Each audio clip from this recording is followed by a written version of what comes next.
Hi guys, Spartan765. Today I'm doing a video on the field strip of a Griffon CW11.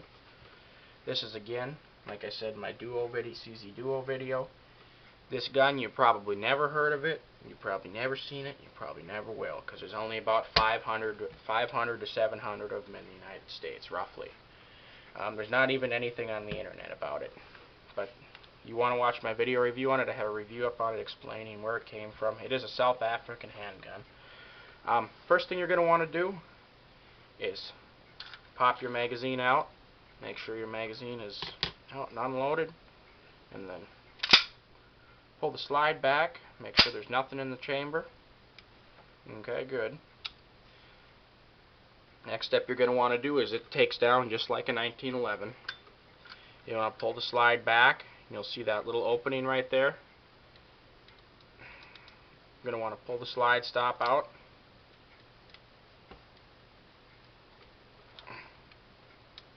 Sticky. There we go. And you're going to want to slowly let the slide come off. Now this is the part where it starts to take apart like a Tokarev. Because the 1911, you just push in your little spring retainer there, and then rotate your barrel bushing off. This part you're just going to slide it off here and then let the recoil spring just catch that. It's coming off. There's your frame. Take your recoil spring. I just like to let it pop up like that.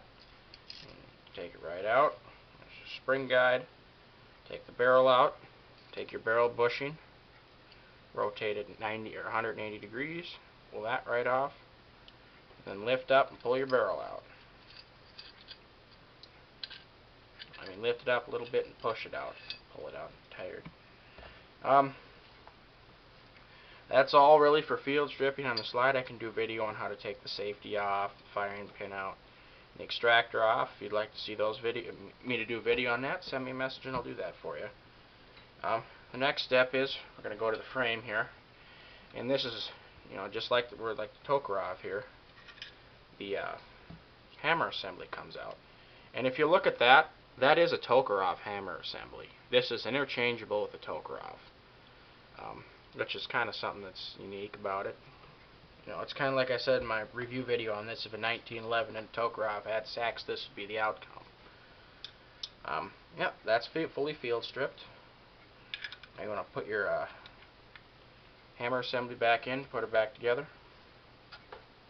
Slide your barrel back in. Barrel bushing on. Rotate. Okay.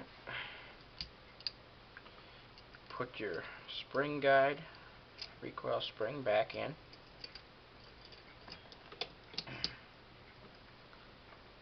Let it catch right there. And on the barrel here, this is a little pinhole for the lock on the barrel. Got to make sure, obviously, that that's up. Okay. Then just slide it back on, like so.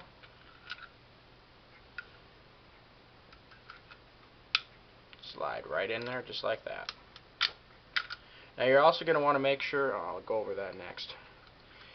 And then what you're going to want to do is just look through this little hole here where the pin goes, and then line up your slide stop. And then down here, there's a little spring for the slide stop that you're going to have to kind of just push it over just a little bit until it pops into place. There we go.